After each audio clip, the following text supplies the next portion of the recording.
Hello everyone. आप सभी का फिर से स्वागत है। ये घटना चक्र हिस्ट्री का डिस्कशन है। हम लोग आज से मध्यकालीन भारतीय इतिहास को डिस्कस करेंगे। इससे पहले प्राचीन भारत को ऑलरेडी कंप्लीट कर लिया है। मध्यकालीन भारतीय इतिहास में जो पहला टॉपिक है, भारत पर मुस्लिम आक्रमण। सबसे पहले इसके बारे में डिस्कस करेंगे। इसके बाद इस पर आधारित अब तक जितने भी प्रश्न पूछे गए उन सभी प्रश्नों को भी एनालिसिस करेंगे। डिस्कशन को स्टार्ट करने से पहले मैं बता दूं कि इसका पीडीएफ अवेलेबल है। अगर आपको पीडीएफ चाहिए तो Telegram channel, Telegram quiz group या चैनल के कम्युनिटी बॉक्स में जाइए, वहां पर इसके रिगार्डिंग में इंफॉर्मेशन को अपडेट कर दिया गया है। तो चलिए स्टार्ट करते हैं। मक्का, याद रखिएगा मक्का सऊदी अरब में है और यहीं पर मक्का में ही 570 ईस्वी में इस्लाम धर्म के प्रवर्तक हजरत मोहम्मद साहब का जन्म हुआ था। इसी कारण यह स्थान मुस्लिम अनुयायियों का पवित्र तीर्थ स्थल है। हजरत मोहम्मद साहब का मृत्यु 632 ईस्वी में हुई थी। ऋग्वेद में अगर बात करें तो ऋग्वेद में उल्लेखित भरत कबीले के नाम पर इस देश का नाम भारत पड़ा। परंपरा अनुसार अगर बात करें तो दुष्यंत के पुत्र भरत के नाम पर हमारे देश का नाम भारत पड़ा। कुछ विद्वानों के अनुसार अगर बात करें तो ऋषभ देव के ज्येष्ठ पुत्र भरत के नाम पर इस देश का नाम भारत पड़ा। ईरानियों ने इस देश को हिंदुस्तान कहकर संबोधित किया है। यूनानियों ने इसे इंडिया कहा है। ईरानियों ने इस देश को हिंदुस्तान कहा, यूनानियों ने इसे इंडिया कहा। हिंद यानी भारत की जनता के संदर्भ में हिंदू शब्द का सर्वप्रथम प्रयोग अरबों के द्वारा किया गया था। किसके द्वारा? अरबों के द्वारा। भारत पर पहला सफल मुस्लिम आक्रमण 712 ईस्वी में अरब आक्रमणकारी मोहम्मद बिन कासिम के नेतृत्व में हुआ था। तो भारत पर पहला सफल मुस्लिम आक्रमण कब और किसके नेतृत्व में हुआ था? 2 पॉइंट याद रखना है, 712 और मोहम्मद बिन कासिम के नेतृत्व में। मोहम्मद बिन कासिम से पूर्व उबैदुल्लाह के नेतृत्व में एक अभियान दल भेजा गया था, लेकिन वह पराजित हुआ और मारा गया। इराक के हकीम अल हज्जाज ने मोहम्मद बिन कासिम के नेतृत्व में अरबों को सिंध पर आक्रमण करने के लिए भेजा। भारी संघर्ष के बाद अरबों ने 712 ईस्वी में सिंध पर विजय प्राप्त कर ली। उस समय सिंध पर दाहिर का शासन था। फारसी ग्रंथ चचनामा से अरबों के द्वारा सिंध विजय की जानकारी प्राप्त होती है। किससे? चचनामा से। याद रखिएगा, ये इंपॉर्टेंट है। गजनी वंश का संस्थापक अगर बात करें तो गजनी वंश का संस्थापक अल्पतगीन था। गजनी वंश का अन्य नाम है यामिनी वंश। अल्पतगीन ने गजनी को अपनी राजधानी बनाया। 998 ईस्वी में महमूद गजनी का शासक बना। सर हेनरी एलियट के अनुसार महमूद ने भारत पर 17 बार आक्रमण किए। कितना बार आक्रमण किया था? 17 बार, सर हेनरी एलियट के अनुसार। यह प्रश्न पूछा भी गया है। भीमदेव प्रथम के शासनकाल में महमूद गजनी ने 1025 या 26 ईस्वी में सोमनाथ के मंदिर को लूटा था। याद रखिएगा, महमूद गजनी का चंदेलों पर प्रथम आक्रमण 1019-20 ईस्वी में हुआ था। उस समय चंदेल वंश का शासक विद्याधर था, जो अपने वंश का सर्वाधिक शक्तिशाली शासक था। यह अकेला ऐसा हिंदू शासक था जिसने मुसलमानों का सफलतापूर्वक प्रतिरोध किया। 999 से 1027 ईस्वी के बीच महमूद गजनी या गजनवी ने भारत पर 17 बार आक्रमण किए। कितने बार? 17 बार। लेकिन इन आक्रमणों का उद्देश्य भारत में अस्थायी मुस्लिम शासन की स्थापना करना नहीं था, बल्कि मात्र लूटपाट करके धन ले जाना था। धन को लूटने के इरादे से आक्रमण किया जाता था। याद रखिएगा। और बगदाद के खलीफा अल कादिर बिल्लाह ने महमूद गजनी को यामीन उल दौला तथा आमीन उल मिल्लाह की उपाधि प्रदान की। तो महमूद गजनी को अल कादिर बिल्लाह ने यमीन उल दौला और आमीन उल मिल्लाह की उपाधि प्रदान की। महमूद गजनवी शिक्षित और सुसभ्य था। वह विद्वानों और कलाकारों का सम्मान करता था। उसने अपने समय के महान विद्वानों को गजनी में एकत्रित किया था। उसका दरबारी इतिहासकार उत्बी था।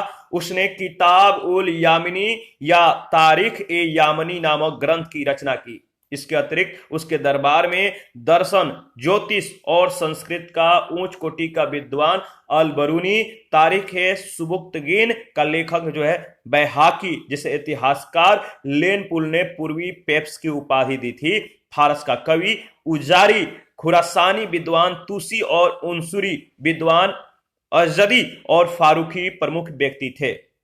तो इसके अतिरिक्त अगर बात करें तो उसके दरबार में दर्शन, ज्योतिष, संस्कृत का उच्च कोटि का विद्वान अल-बरूनी, तारिक ए सुबुक्तगीन का लेखक बैहाकी, जिसे इतिहासकार लेनपुल ने पूर्वी पेप्स की उपाधि दी थी, फारस का कवि उजारी, खुरासानी विद्वान तुसी और उनसुरी और विद्वान अजदी और फारूकी प्रमुख व्यक्ति थे। शाहनामा के लेखक फिरदौसी हैं। शाहनामा के लेखक कौन है? फिरदौसी हैं। यह महमूद गजनवी के दरबार का प्रसिद्ध विद्वान कवि था। इससे पूर्व के होमर की उपाधि दी जाती है। इससे पूर्व के होमर की उपाधि दी जाती है। फरिश्ता या फरिश्ता ने तारीख ए फरिश्ता या गुलशन ए इब्राहिमी जो है इब्राहिमी नामक किताब लिखी है। इसका पूरा नाम मोहम्मद कासिम हिंदू शाह अस्त्राबादी फरिश्ता था। इसकी किताब तारीख ए फरिश्ता बीजापुर के शासक इब्राहिम आदिल शाह द्वितीय को समर्पित थी।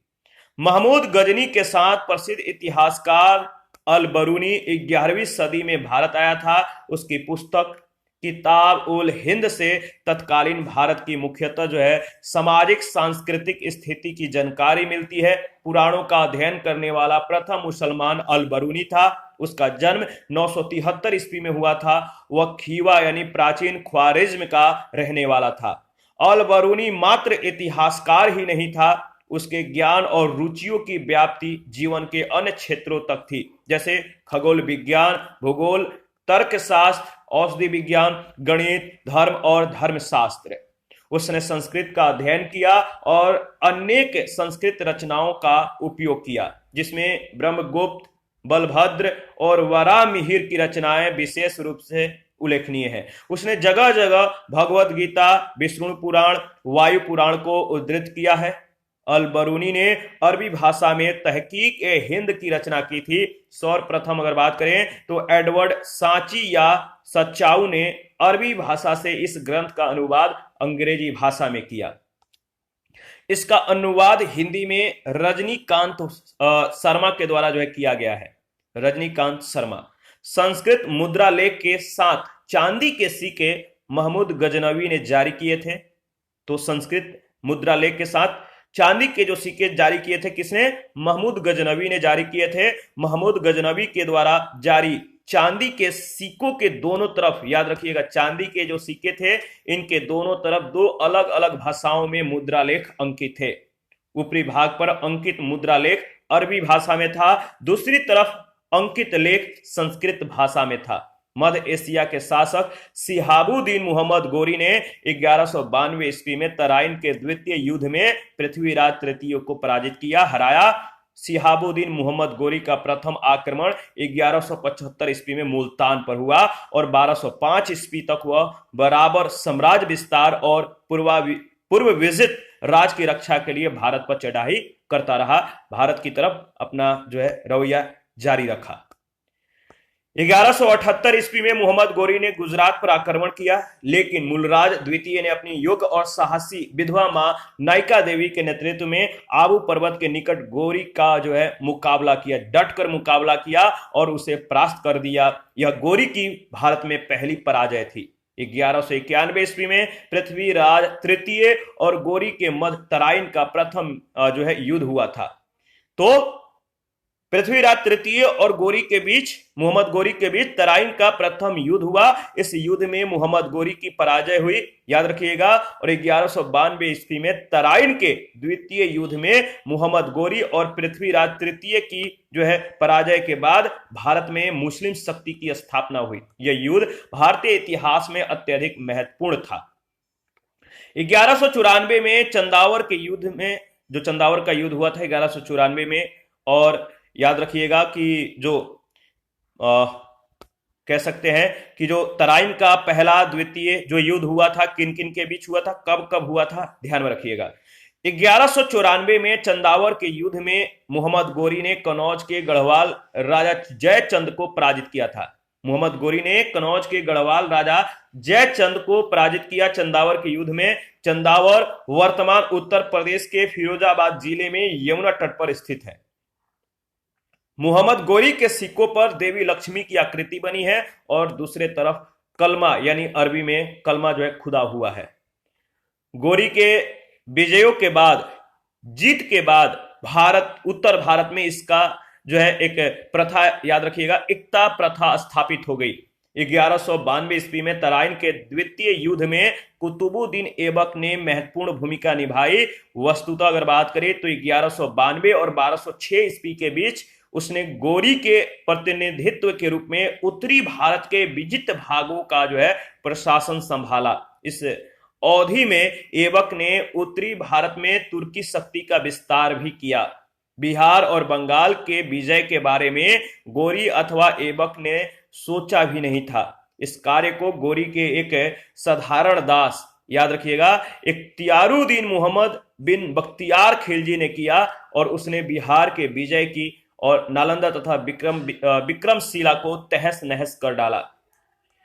उसने 1198 से 1203 ईस्वी के बीच बंगाल पर आक्रमण किया। उस समय वहां का शासक लक्ष्मण सेन था।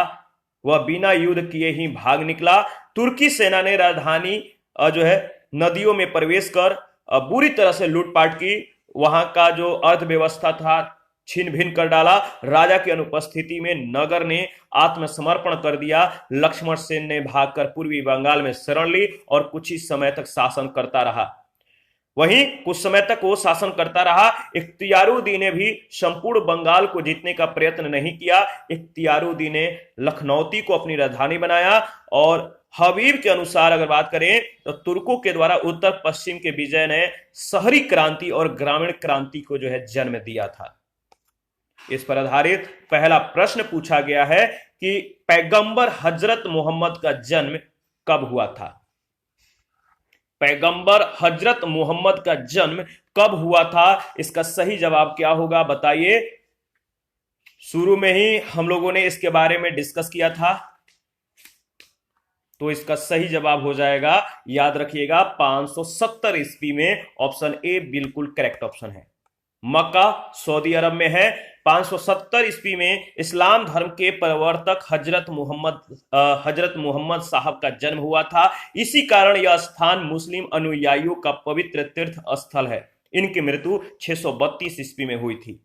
मक्का कहां पर है, तो आपको मालूम है मक्का कहां पर है। मक्का सऊदी अरब में है।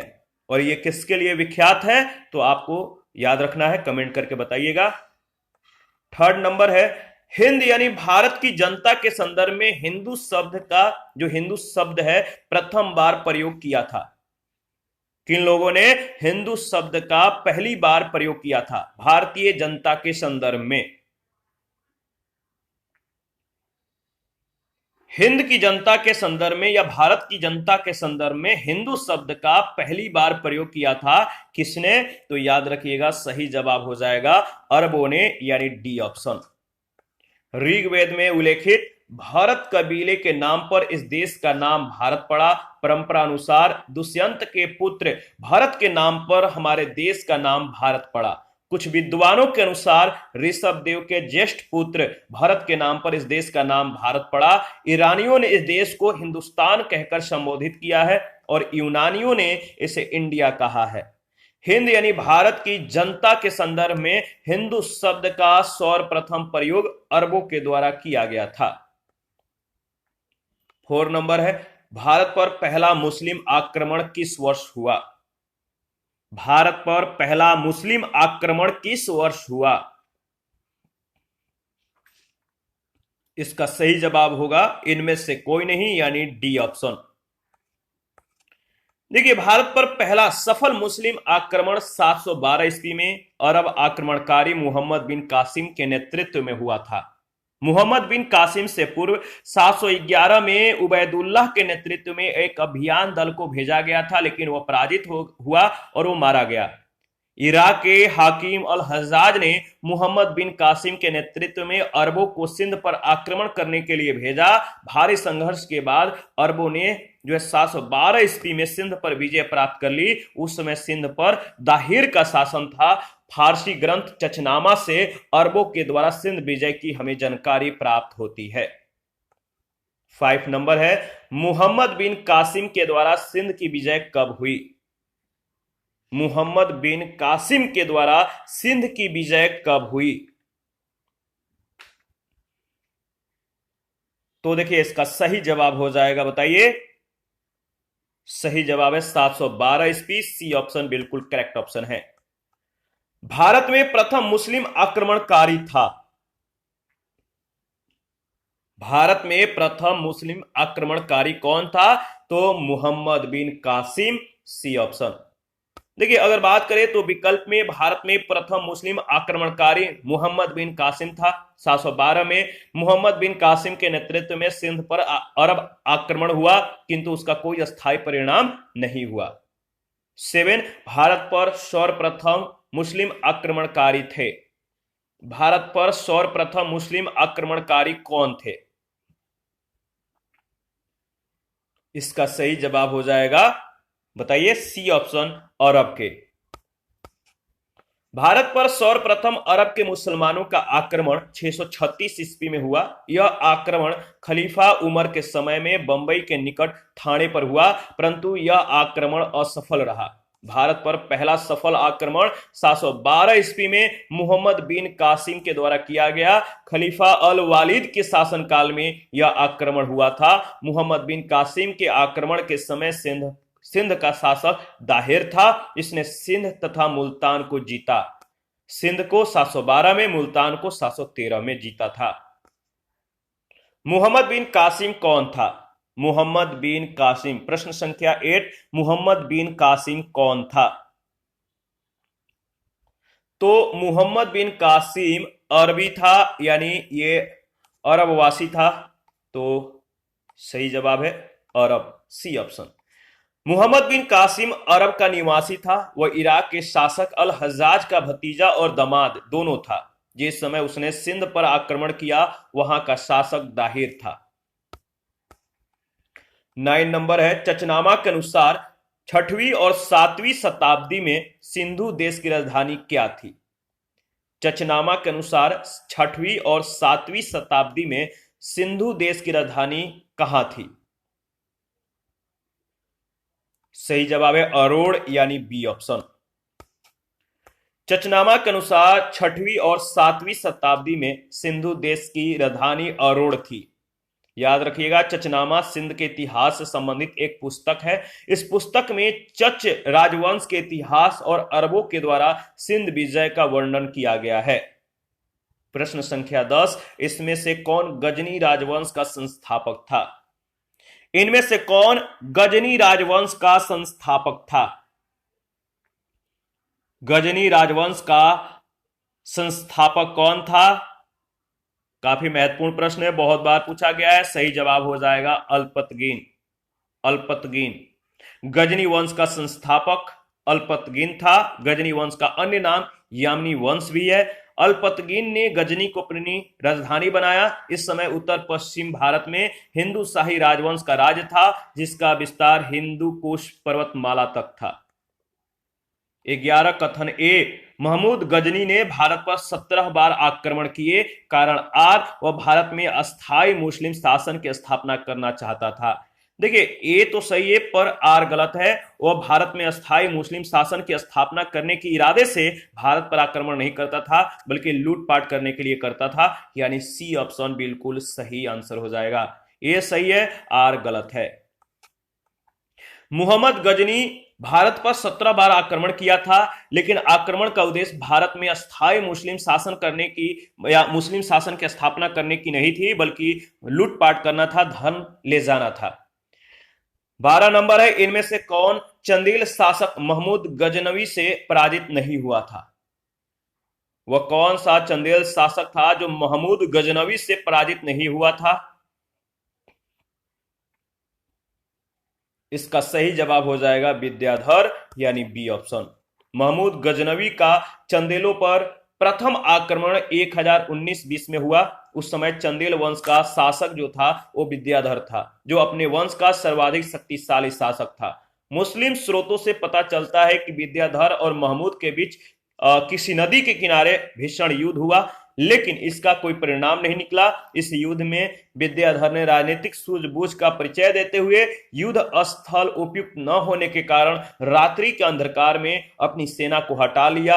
महमूद गजनवी भी लौट गया। इस प्रकार विद्याधर अकेला ऐसा हिंदू शासक था जिसने मुसलमानों का सफलतापूर्वक प्रतिरोध किया। मुस्लिम लेखकों ने उसे तत्कालीन भारत का सर्वाधिक शक्तिशाली शासक बताया है। 13 नंबर, किस चंदेल राजा ने महमूद गजनवी का सामना किया था? किस चंदेल राजा ने महमूद गजनवी का सामना किया था? तो सही जवाब है विद्याधर, यानी सी ऑप्शन। 14 नंबर है, महमूद गजनवी का दरबारी इतिहासकार कौन था? महमूद गजनवी का दरबारी इतिहासकार कौन था? तो देखिए इसका सही जवाब हो जाएगा उत्बी, उत्बी, बी ऑप्शन। महमूद गजनवी शिक्षित और सुसभ्य था। वह विद्वानों और कलाकारों का सम्मान करता था। उसने अपने समय के महान विद्वानों को गजनी में एकत्रित किया। उसका दरबारी इतिहासकार उत्बी था। उसने किताब उल यामिनी और तारीख ही यामिनी नामक ग्रंथ की रचना की थी। 15 नंबर है, शाहनामा का लेखक फरिश्ता किसके दरबार से संबंधित था? शाहनामा का लेखक फरिश्ता किसके दरबार से संबंधित था? देखिए दिया गया जो प्रश्न है वो त्रुटिपूर्ण है, यानी सही नहीं है। तो इसके बारे में हम लोग डिस्कस करेंगे, डिस्कस कर लेते हैं। देखिए क्योंकि अगर त्रुटिपूर्ण क्यों है, क्योंकि शाहनामा का लेखक फरिश्ता न होकर फिरदौसी है। यह महमूद गजनवी के दरबार का प्रसिद्ध विद्वान कवि था। इससे पूर्व के होमर की उपाधि दी जाती है और इस प्रकार इसका संभावित उत्तर विकल्प बी होगा। जबकि फरिश्ता ने तारीख ए फरिश्ता या गुलशन ए इब्राहिमी नामक किताब लिखी थी। इसका पूरा नाम मुहम्मद कासिम हिंदू शाह अस्त्राबादी फरिश्ता था। यह कुछ समय तक अहमदनगर के शासक मुर्तजा निजाम शाह के दरबार में रहा और बाद में बीजापुर ये चला गया। इसकी पुस्तक तारीख ए फरिश्ता बीजापुर के शासक इब्राहिम आदिल शाह द्वितीय को समर्पित थी। 16 नंबर है, शाहनामा का लेखक कौन था? काफी महत्वपूर्ण है और आसान भी है। शाहनामा का लेखक कौन था? शुरू में भी और कुछ सेकंड पहले भी हम लोगों ने इसके बारे में डिस्कस किया था। शाहनामा का लेखक फिरदौसी था। बी ऑप्शन इसका सही आंसर हो जाएगा, याद रखिएगा। 17 नंबर है, पुराणों का अध्ययन करने वाला प्रथम मुसलमान कौन था? पुराणों का अध्ययन करने वाला प्रथम मुसलमान था अल बरूनी। सी ऑप्शन बिल्कुल ही करेक्ट ऑप्शन है। पुराणों का अध्ययन करने वाला प्रथम मुसलमान अल बरूनी था। उसका जन्म 973 ईस्वी में हुआ था। वह खीवा का रहने वाला था। वह महमूद गजनवी के साथ यानी 11वीं शताब्दी में भारत आया था। अल बरूनी मात्र इतिहासकार ही नहीं था, उसके ज्ञान और रुचियों की व्याप्ति जीवन के अन्य क्षेत्रों तक थी, जैसे खगोल विज्ञान, भूगोल, तर्कशास्त्र, औषधि विज्ञान, गणित, धर्म और धर्मशास्त्र। इन्हीं रुचियों ने उसे भारत की तत्कालीन धार्मिक सांस्कृतिक स्थितियों के बारे में ज्ञान प्राप्त करने के लिए प्रेरित किया। उसने संस्कृत का अध्ययन किया और अनेक संस्कृत रचनाओं का उपयोग किया, जिसमें ब्रह्मगुप्त, बलभद्र और वरामिहिर की रचनाएं विशेष रूप से उल्लेखनीय हैं। उसने जगह जगह पर भगवत गीता, विष्णु पुराण, वायु पुराण को उद्धृत किया। अल बरूनी ने अरबी भाषा में तहकीक ए हिंद की रचना की थी और सर्वप्रथम एडवर्ड सांची ने या सचाऊ ने अरबी भाषा से इस ग्रंथ का अनुवाद अंग्रेजी भाषा में किया। इसका अनुवाद हिंदी में रजनीकांत शर्मा के द्वारा किया गया है। 18 नंबर है, महमूद गजनी के साथ भारत आने वाला प्रसिद्ध इतिहासकार कौन था? महमूद गजनी के साथ भारत आने वाला प्रथम प्रसिद्ध इतिहासकार यानी भारत आने वाला प्रसिद्ध इतिहासकार कौन था? तो अल बरूनी इसका सही जवाब हो जाएगा। बी ऑप्शन बिल्कुल करेक्ट ऑप्शन है। 19 नंबर, अल बरूनी भारत में आया था। अल बरूनी भारत में कब आया था आपको बताना है। अल बरूनी भारत में 11वीं शताब्दी ईस्वी में आया, यानी सी ऑप्शन बिल्कुल करेक्ट ऑप्शन है। 20 नंबर, महमूद गजनी के साथ भारत आने वाला मुस्लिम विद्वान कौन था? महमूद गजनी के साथ भारत आने वाला मुस्लिम विद्वान कौन था? तो अल बरूनी। बी ऑप्शन बिल्कुल करेक्ट ऑप्शन है। 21, निम्नलिखित कथनों में से कौन अल-बरूनी के संबंध में सही नहीं है? निम्नलिखित कथनों में से कौन अल-बरूनी के संबंध में सही नहीं है?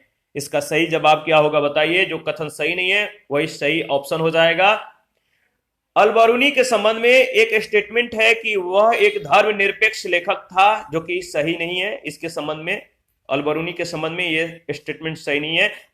इसके बाद जो तीन है यानी बी, सी एंड डी, जैसे उसका ग्रंथ उस समय के जीवंत भारत से प्रभावित था, बिल्कुल सही है। वह संस्कृत का विद्वान था और वह त्रिकोणमिति का जो है विशेषज्ञ था। ये तीनों स्टेटमेंट सही है। इसके बाद 22 नंबर है, निम्नलिखित में से किसने महमूद गजनी के हमले के बाद सोमनाथ मंदिर का पुनर्निर्माण किया? किसने महमूद गजनी के हमले के बाद सोमनाथ मंदिर का पुनर्निर्माण किया? तो सही जवाब है भीमदेव। बी ऑप्शन बिल्कुल करेक्ट ऑप्शन है। महमूद गजनी के साथ या महमूद गजनी के सोमनाथ मंदिर पर आक्रमण के समय यहां का जो शासक था वो भीमदेव प्रथम था। महमूद मंदिर से अतुल संपत्ति को लूटकर वापस लौट गया। महमूद के जाने के बाद भीमदेव प्रथम ने सोमनाथ मंदिर का पुनर्निर्माण करवाया था। इसके बाद 23 नंबर है, हाल ही में प्रधानमंत्री ने बेरावल में सोमनाथ मंदिर के निकट नए सर्किट हाउस का उद्घाटन किया। सोमनाथ मंदिर के बारे में निम्नलिखित में से कौन सा स्टेटमेंट सही है? आप बताइए सही ऑप्शन क्या क्या है। तो देखिए, अगर बात करें तो इसमें जो दिया गया है कि सोमनाथ मंदिर ज्योतिर्लिंग देव मंदिरों में से जो है एक है, क्या यह सही है? बिल्कुल सही है। और अल-बरूनी ने सोमनाथ मंदिर का वर्णन किया है, यह भी सही है, यानी ऑप्शन ए बिल्कुल करेक्ट ऑप्शन है। सोमनाथ मंदिर गुजरात राज्य में अरब सागर के तट पर अवस्थित है। श्री सोमनाथ मंदिर 12 ज्योतिर्लिंग देव मंदिरों में से एक है। इस मंदिर का उल्लेख अल-बरूनी के द्वारा अपनी यात्रा वृत्तांत में किया गया था। 11 मई 1951 को भारत के प्रथम राष्ट्रपति डॉक्टर राजेंद्र प्रसाद ने मौजूदा मंदिर प्रांगण में प्राण प्रतिष्ठा की थी। इस तरह से विकल्प ए सही उत्तर है। उल्लेखनीय है कि महमूद गजनवी ने 1025-26 में सोमनाथ मंदिर पर जो है आक्रमण किया था। 24, किसने एक तरफ संस्कृत मुद्रा लेख के साथ चांदी के सिक्के निर्गत किए? किसने एक तरफ संस्कृत मुद्रा लेख के साथ चांदी के सिक्के निर्गत किए? तो इसका सही जवाब हो जाएगा महमूद गजनवी, यानी बी ऑप्शन बिल्कुल करेक्ट ऑप्शन है। संस्कृत मुद्रा लेख के साथ चांदी के सिक्के महमूद गजनवी ने जारी किए थे। महमूद गजनवी के द्वारा जारी चांदी के सिक्कों के दोनों तरफ दो अलग अलग भाषाओं में मुद्रा लेख अंकित थे। ऊपरी भाग पर अंकित मुद्रा लेख अरबी भाषा में था, दूसरी तरफ अंकित लेख संस्कृत भाषा में था। 25, निम्नलिखित में से मध्य एशिया के किस शासक ने 1192 ईस्वी में उत्तर भारत को जीता? निम्नलिखित में से मध्य एशिया के किस शासक ने 1192 ईस्वी में उत्तर भारत को जीता? तो इसका सही जवाब है शिहाबुद्दीन मोहम्मद गोरी, यानी सी ऑप्शन। याद रखिएगा, मध्य एशिया के शासक शिहाबुद्दीन मोहम्मद गोरी ने 1192 ईस्वी में उत्तर भारत को जीता। शिहाबुद्दीन मोहम्मद गोरी का प्रथम आक्रमण 1175 में मुल्तान पर हुआ। 1205 तक वह साम्राज्य विस्तार करता रहा। पूर्व विजित राज की रक्षा के लिए भारत पर उसने चढ़ाई की। उसने 1175-76 में मुल्तान और उक्ष पर आक्रमण किए और 1178 में गुजरात पर भी आक्रमण किया। 1191 में पृथ्वीराज चौहान के साथ तराइन की प्रथम लड़ाई लड़ी गई और इस युद्ध में मोहम्मद गोरी की हार हुई। और तराइन के दूसरे युद्ध 1192 में पृथ्वी की हार हुई, पृथ्वीराज की, और उसके साथ ही एक केंद्रीय मुस्लिम राजनीतिक व्यवस्था स्थापित हुई जो बाद तक कायम रही। 26, मोहम्मद गोरी को सबसे पहले किसने पराजित किया था? मोहम्मद गोरी को सबसे पहले किसने पराजित किया? इसका सही जवाब हो जाएगा, याद रखिएगा, मोहम्मद गोरी को सबसे पहले किसने पराजित किया? तो मूलराज द्वितीय ने, ऑप्शन ए। 1178 में मोहम्मद गोरी ने गुजरात पर आक्रमण किया, किंतु मूलराज द्वितीय ने अपनी योग्य और साहसी विधवा मां नायिका देवी के नेतृत्व में आबू पर्वत के निकट गोरी का मुकाबला किया। उसे परास्त करके जो है गोरी को परास्त करके यहां से हटा दिया। यह गोरी की भारत में पहली पराजय थी, हार थी। 27 नंबर है, मोहम्मद गोरी ने जयचंद को किस युद्ध में पराजित किया था? मोहम्मद गोरी ने जयचंद को किस युद्ध में पराजित किया था? सही जवाब है, याद रखिएगा, 1194 में जो चंदावर का युद्ध था, इसमें जो है मोहम्मद गोरी ने जयचंद को मतलब कि पराजित किया था। 1194 में जो है चंदावर के युद्ध में मोहम्मद गोरी ने कनौज के गढ़वाल राजा जयचंद को हराया। चंदावर वर्तमान उत्तर प्रदेश के फिरोजाबाद जिले में यमुना तट पर स्थित है। 28 निम्नलिखित में से कौन सा राजा या कौन राजा मोहम्मद गोरी के द्वारा चंदावर के युद्ध में पराजित हुआ था? वह कौन राजा था जो चंदावर के युद्ध में पराजित हुआ था मोहम्मद गोरी के द्वारा? सही जवाब है जयचंद, यानी बी ऑप्शन। 29 नंबर है 1194 के चंदावर के युद्ध में मोहम्मद गोरी ने किससे हराया था? 1194 के चंदावर के युद्ध में मोहम्मद गोरी ने किससे हराया था? जयचंद को। जयचंद याद रखिएगा। आगे बढ़ते हैं। 30 है युद्ध जिसमें भारत में मुस्लिम शक्ति की स्थापना हुई। युद्ध जिसमें भारत में मुस्लिम शक्ति की स्थापना हुई। सही जवाब है तराइन का द्वितीय युद्ध, यानी बी ऑप्शन। 1192 ईस्वी में तराइन के द्वितीय युद्ध में मोहम्मद गोरी के द्वारा पृथ्वीराज चौहान की पराजय के बाद भारत में मुस्लिम शक्ति की स्थापना हुई। गोरी की सजगता और श्रेष्ठ युद्ध प्रणाली के कारण मुसलमानों की जीत हुई। यह युद्ध भारतीय इतिहास में अत्यधिक महत्वपूर्ण था। 31 नीचे दिए कोड से सही उत्तर जो है प्राप्त करना है। कालक्रम अनुसार जो है इसे व्यवस्थित करना है नामों को। तो चलिए व्यवस्थित करते हैं। सही जवाब हो जाएगा, देखिए, महमूद गजनवी, मोहम्मद गोरी, चंगेज खा और तैमूर, यानी बी ऑप्शन। देखिए 999 से 1027 ईस्वी के बीच महमूद गजनवी ने भारत पर 17 बार आक्रमण किया। सिहाबुद्दीन मोहम्मद गोरी का प्रथम आक्रमण 1175 में हुआ और 1205 तक वह जो है बराबर साम्राज्य विस्तार और पूर्व विजित राज्यों की रक्षा के लिए भारत पर चढ़ाई करता रहा। चंगेज खा के आक्रमण का भय तब उत्पन्न हुआ जब 1221 में ख्वारिज्म शाह का पुत्र और उत्तराधिकारी जलालुद्दीन मंगबरनी सिंधु नदी के तट तक जो है आया था। सुल्तान नासिरुद्दीन के शासनकाल में मध्य एशिया के मंगोल सेनानायक तैमूर ने 1398 में भारत पर आक्रमण किया। 32 है किस मुस्लिम शासक के सिक्कों पर देवी लक्ष्मी की आकृति बनी है? किस मुस्लिम शासक के सिक्कों पर देवी लक्ष्मी की आकृति बनी है? तो मोहम्मद गोरी के। ऑप्शन ए बिल्कुल करेक्ट ऑप्शन है। मोहम्मद गोरी के सिक्कों पर देवी लक्ष्मी की आकृति बनी है और दूसरी तरफ कलमा यानी अरबी में खुदा हुआ है। 33 भारत में मोहम्मद गोरी ने किसको प्रथम अक्ता प्रदान किया था? मोहम्मद गोरी ने किसको प्रथम अक्ता जो है प्रदान किया था? तो कुतुबुद्दीन ऐबक को, बी ऑप्शन। मोहम्मद गोरी के विजय के बाद शीघ्र ही उत्तर भारत में एकता या अक्ता प्रथा स्थापित हो गई। 1192 से 1206 ईस्वी के बीच कुतुबुद्दीन ऐबक ने गोरी के प्रतिनिधित्व के रूप में उत्तरी भारत के विजित भागों का जो है प्रशासन संभाला। भारत में मोहम्मद गोरी ने कुतुबुद्दीन ऐबक को प्रथम अक्ता प्रदान किया था। 34 मोहम्मद गोरी के किस दास ने बंगाल और बिहार पर विजय प्राप्त की? मोहम्मद गोरी के किस दास ने बंगाल और बिहार पर विजय प्राप्त की? तो इसका सही जवाब हो जाएगा बख्तियार खिलजी, सी ऑप्शन बिल्कुल करेक्ट ऑप्शन है। मोहम्मद गोरी के एक साधारण दास इख्तियारुद्दीन मोहम्मद बिन बख्तियार खिलजी ने बिहार की विजय और नालंदा एवं विक्रमशिला बिहार को तहस नहस कर डाला। 1198 से 1203 के बीच बंगाल पर आक्रमण किया। उस समय वहां का शासक लक्ष्मण सेन था।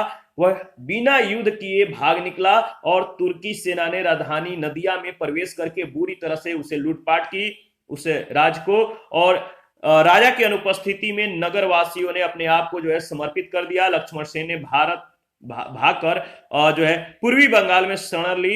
ये भागकर पूर्वी बंगाल चला गया, वहीं पर शरण लिया। कुछ समय तक उसने वहीं पर शासन करता रहा। इख्तियारुद्दीन ने भी संपूर्ण बंगाल को जीतने का प्रयत्न नहीं किया। इख्तियारुद्दीन ने लखनौती को अपनी राजधानी बनाया। इसे बिहार में तुर्क सत्ता का वास्तविक संस्थापक माना जाता है।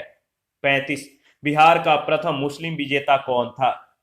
बिहार का प्रथम मुस्लिम विजेता कौन था? तो सही जवाब है बख्तियार खिलजी, सी ऑप्शन बिल्कुल करेक्ट ऑप्शन है। बिहार में तुर्क सत्ता का वास्तविक संस्थापक कौन था? बिहार में तुर्क सत्ता का वास्तविक संस्थापक कौन था? तो सही जवाब है इब्न बख्तियार खिलजी, यानी बी ऑप्शन बिल्कुल करेक्ट ऑप्शन है। 37 नालंदा विहार का विध्वंस किया था किसने? नालंदा विहार को विध्वंस किसने किया था? किसने तहस नहस कर दिया था, उसको तोड़ फोड़ कर दिया? सही जवाब है बख्तियार खिलजी, ऑप्शन ए। 38 है, कथन ए कह रहा है कि भारत पर तुर्की आक्रमण सफल हुए, कारण आज उत्तर भारत में राजनीतिक एकता नहीं थी। देखिए, कथन और कारण दोनों सही है। कारण कथन की सही व्याख्या भी करता है। इसके बारे में अगर बात करें तो भारत पर तुर्कों का आक्रमण सफल हुआ, जिसके फलस्वरूप भारत में इस्लामी राज स्थापित हुआ। भारत भूमि में अंदर तक प्रवेश पाने का जो है प्रथम श्रेय सुल्तान मोहम्मद गजनवी को प्राप्त हुआ, जबकि भारत में भारत राज स्थापित करने का श्रेय संस बनी वंश के मोहम्मद गोरी को प्राप्त हुआ। स्पष्ट है कि कथन सत्य है। भारत में राजनीतिक एकता का अभाव, राजनीतिक एकता का अभाव और उत्तरी भारत में एक भी शक्तिशाली और विस्तृत साम्राज्य का न होना तुर्कों के विरुद्ध असफलता का प्रमुख कारण था। Doctor AL. श्रीवास्तव के अनुसार राजनीतिक एकता का अभाव, सामाजिक विभेद, ब्राह्मणवाद का उत्थान, नैतिक पतन और भारतीयों की तुलना में तुर्कों की रणनीति, सैनिक संगठन, साधन आदि के दृष्टि से श्रेष्ठ होना तुर्की सफलता के कारण है। इस प्रकार कथन कारण दोनों सही है। कारण कथन की सही व्याख्या भी है। इसी के साथ आज का सेशन समाप्त करते हैं। नेक्स्ट सेशन में दिल्ली सल्तनत, इसमें गुलाम वंश के बारे में डिस्कस करेंगे। तो आप अपना प्रतिक्रिया देते रहें। आपके प्रतिक्रियाओं का बेसब्री से इंतजार रहता है और इसी तरह आप हमें सपोर्ट करते रहें। अपना प्यार हम पर बनाए रखें, हमें फॉलो और हमें सब्सक्राइब करके रखें। और आप लोग जितना भी प्यार दे रहे हैं उसकी बड़ाई जितना भी करें वो कम है। तो इसी तरह प्लीज सपोर्ट करते रहें। आपका सपोर्ट हमारे लिए काफी महत्वपूर्ण है। और जिन लोगों ने Telegram channel, Telegram quiz group, Facebook page, Instagram को ज्वाइन नहीं किया, वीडियो के डिस्क्रिप्शन बॉक्स में उसका लिंक है, आप ज्वाइन करें और हमें सपोर्ट करें।